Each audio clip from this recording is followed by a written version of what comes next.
So I've already attached my flare pieces up to the 1/2 inch on both sides there. And then I've gone ahead and tucked that little extra bit, the point, up into the seam there, and then pinned all the way up. And I'll show you how I finish my seam, or seams.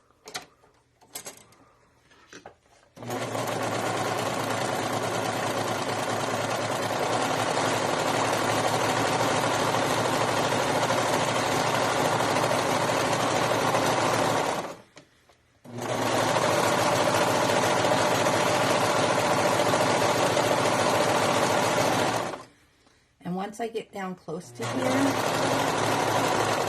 I'm going to stop and I'm going to flip this one out of my way. So it's like this, and then I'm going to keep going down this seam.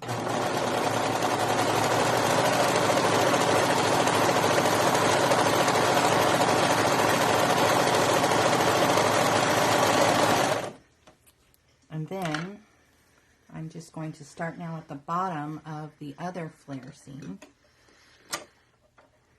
And once I get up to close to where they meet up, I'm just going to curve out.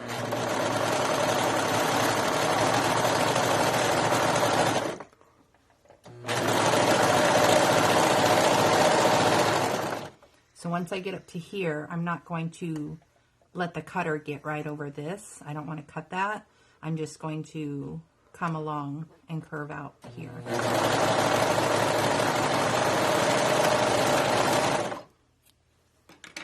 And then I would go ahead and flip and top stitch along the seams.